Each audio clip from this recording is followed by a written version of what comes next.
Hi everybody, it's Liz, and I have an announcement to make. So last week I announced the... Say Homo sapiens develop in a part of the universe we will never be able to reach. If you had to save either two of the alien Homo sapiens or one human, which would you choose? If you choose the human, consciousness isn't the primary factor for consideration. Consciousness can be a primary factor, but there can be other mitigating factors as well. I think that there's probably an argument to be made that people would probably choose proximity. So for instance, Dr. Mike solves the trolley problem. Nice. His philosophy if you had to save like 2 children versus like your own child, I think that most people would probably opt to save their own child. If you had to save 1 neighbor or 2 strangers on the other side of the problem, or on the other side of the world, you'd probably save your own neighbor. I think there's probably something intuitively that humans lean into when it comes to proximity. Dr. Mike's philosophy takes it surprisingly good. Wow, maybe we'll check it out at some point. When you say you would save your son over 2 people, you are saying that your relationship with your son plays a much larger role in you valuing them than consciousness alone. So relationship as a factor seems to be a much stronger argument for protection. I can't tell if you're a shitty pro-life arguer or if you're a shitty pro-choice arguer. You're trying to get me to change my argument. The problem that you're running into is you're comparing all these like things, and then you're trying to say that between like things, if I'm using a differentiator between them, that's more important than the thing that makes those 2 things themselves. That's not true. You've donated like $50 to keep making the same retarded point over and over and over again. The relationship with my son means that as an entity that is a human, I would probably choose him over 2 other entities that are a human. However, the closest relationship that I could possibly have to an inanimate object would probably not make it okay to pick that inanimate object over 2 other humans. You keep picking things that are all the same type of thing and then pointing out differentiators between that and other things. That's not making, you're not making the argument you think you're making. You think that you're like cleverly like, oh, okay. Oh, so you say you value humans over cars? Well, would you rather save your mother or would you rather save 15 people in a hospital who are 5 days from death? Oh, you'd rather save your mother. Seems like that conscious experience isn't really that important. No. You're comparing all like objects. Within a category of like objects, there are going to be differentiators of those like objects, but it doesn't mean that because that differentiator is there, that all of a sudden the category of those objects is defeated. You have to start comparing unlike things to find out if the examples you're using make any sense. You're not making the argument that you think you're making. About affirmative action is that it created the worst thing about affirmative action is that it created a Clarence Thomas who benefited from the program and now is in a position where he's going to deny. Ooh, does he know that? Does he know that for a fact, or is he assuming that Clarence Thomas got in because he was stupid but he was black, so he affirmative actioned his way into school? Does he actually know that? What is Clarence Thomas's background? He attended the College of the Holy Cross and later Yale Law School, where he was influenced by a number of conservative authors, notably Thomas Sowell. Based. Upon graduating, he was appointed as assistant attorney. Is there any way to find out? I wonder if he... From 1971 to 1974, Thomas attended Yale Law School as one of 12 black students. He graduated with a JD degree somewhere in the middle of his class. He has said that the law firms he applied to after graduating from Yale did not take his JD seriously, assuming he attained it because of affirmative action. According to Thomas, the law firms also asked pointed questions, unsubtly suggesting that they doubted I was as smart as my grades indicated. In a 2007 memoir, he wrote, I peeled a 15-cent sticker off a pack of cigars and stuck it on the frame of my law degree to remind myself of the mistake I'd made by going to Yale. I never did change my mind about its value. Huh. So we don't really know, huh? Many young African-American talented individuals an opportunity. Historically, the problem has been that institutions of higher learning, corporations, companies, and other entities have denied well-qualified African-Americans and other individuals access in terms of admissions, employment, because of their race. The worst thing about affirmative action is that it created a Clarence Thomas who benefited from the program and now is in a position. Firestorm over Supreme. This is an ABC News special report. Now reporting, Dave. I'd be really curious to see Clarence Thomas talking about how affirmative action helped him get in. I'd be interested in seeing that. My ultimate position for affirmative action for colleges, I'm not really a big fan of it. I don't think it worked very well, but that was based on the little bit that I read about it. Is it under philosophy? No. Oh. When I tried to do research to figure Destiny watch gameplay for Tempest Rising and crushed my excitement about a new Command and Conquer clone. I need validation that RTS is dead. Listen, do what you want, dude. When I tried to do research on affirmative action, it felt like it feels like basically what happens is it just gets more people into school to fail. That was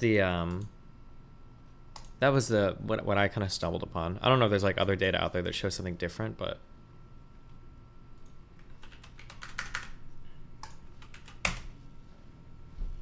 Hypothetical. What if I told you there was kill yourself.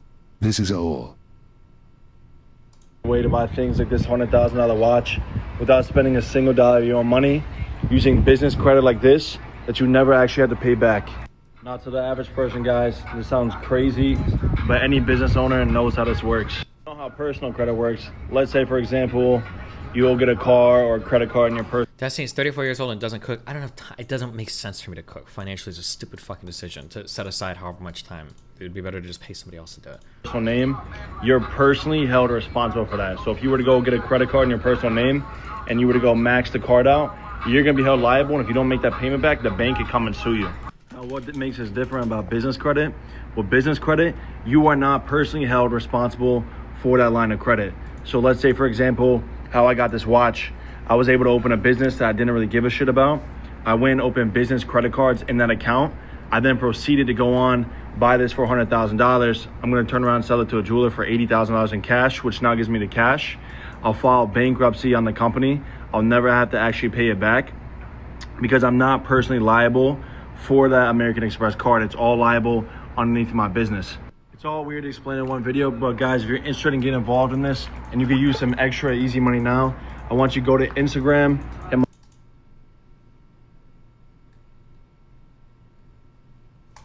Yeah, the problem with this is you're not gonna.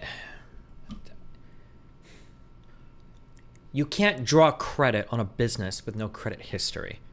Like you can't. You can't just open a business and be like, oh, give me credit. Chances are it's a troll. Okay, I don't believe that. I don't think it is a troll. I hear more retarded finance takes by people that are unironically trying to argue for tax policy and shit. Like, oh God, I cleaned my whole fucking fridge out. Does anybody have? Okay, this is how I live. All right, if I don't use something in a month, it goes in the fucking trash. Okay, not used in a month, it gets thrown away. I feel like every time I live with a person. Okay, I love you, Melina. But I feel like people accumulate and they collect things. Okay, there's so many random things in the fridge that she collects and they go bad. And I'm like, what? So Melina's traveling Europe now. I got like 3 trash bags and I threw away every fucking thing in my fridge. Oh God, it feels so good. And now it's just drinks, milk, a couple chocolate bars. Like it's just flawless. It's just everything in there is fresh. You can grab anything, eat it, as opposed to before. And there's all this random, a jar of fucking marmalade, plate of like strawberries, like all this random shit. God, oh God, it drives me crazy. But now it's just perfect. Now it's just flawless. Okay. Oh God. I use Flex Pro or Jet Fuel meals. Flex Pro is more meals for cheaper, but Jet Fuel tastes better. No, I've already done like 3 of these different meal services. I don't want to like warm up food in the microwave. It just feels cucked. I don't even think I want somebody to come and do food prep. I don't like these as much anymore. I should be able to pay somebody to come to my house and cook food. Like there are services in Miami that do this. I'm just trying, if anybody has a recommendation for one, shoot me an email. For like a chef service or whatever. I tried one. I called them today, but they said their backup was like 3 months or something. So. Dude, it takes 2 minutes to heat up this meal, so don't be a lazy ass. Did you not hear what I just said? It has nothing to do with being lazy. It's that they usually taste like shit. And then they cost a lot. Some of these meal services is like $15 a meal for like a 400-calorie meal that you heat up in the microwave. What are your kick streaming hours like? How much do you need? Well, the benefit of the kick streaming hours, I don't think I have any obligations. So, if I'm traveling, I don't have to stress out. That was one of the big factors between like my Rumble and my Kick stuff was for the Kick stuff. There's like, technically I could stream 0 hours a month, I think. Obviously I'll try to stream more, but. You'll ignore this, but Factor is pretty good on like $12 per oven heatable in like 12 minutes as well. Okay. Get a second wife who cooks. I talked to I did a lot of business talk when I was in LA with other podcast people. I got a sick tip from one guy who's like, what you have to look for, I don't even know how the fuck they found this woman. Single unemployed moms. And he had a woman that basically was at his house 8 hours a day, 5 days a week, who cooked and cleaned. And he paid her $4,000 a month. But he said, because single moms tend to have like all the skills that you need to like run a household. They can do like all the laundry, all like basic cleaning, and then like cooking or whatever. And I'm like, oh my God, true. But I don't need somebody here 8 hours a day. And my maid services are like probably like basic cleaning once a week and maybe laundry. Can't you make Farha to do it? Doesn't she want to practice with that TradCon husband? True. Damn, where'd I get all these? Oh, they're not legendary, I don't care. Yeah, I've tried a few of the meal prep services. It's just like, probably your best bet if you want to do something like that is like HelloFresh or something, where you like order the ingredients and you cook it yourself, I guess, if you really want to. Why is it that sometimes I dismantle things and I don't even get Mary F. *** kill. Abby Martin. Crystal Ball. Tim Iverson. I'd probably marry your mom, fuck your mom, and kill you.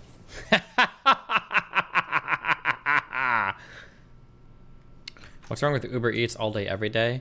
One is it's really expensive. The expense to value that you're getting is very bad, number one. And number two is food that even if you're ordering something with like a decent mix of macros from restaurants, micronutrient density can be really poor. And usually it's going to be overloaded in like salt and butter, which isn't like ideal. And diet is like, for me, where I'm getting into very first world problems. So I don't talk about this too much. Diet for me should be one of those things that's basically perfect. Like there's not really an excuse not to be, since I'm not like limited on money. It's more just like finding a person to cook food for me. That's basically it. So there's like no reason why my diet shouldn't be, at the very least, like cooked every day. I should just hire my mom. Salt and butter are not bad for you. I feel like diets that are really high in salt and really high in butter are bad for you. But maybe we'll just agree to disagree, my friend. Or maybe I'm just fucking retarded. Maybe those diets are actually great for you. How is Soylent? Soylent's fine. I don't know if I'm fully convinced of like the bioavailability of all the Soylent ingredients. Like, do you really observe 20% macros? Or I'm sorry, 20% of every single one of those? Does your body really process all of it? Like, if it does, Soylent is fucking awesome. I don't know if I fully believe it, but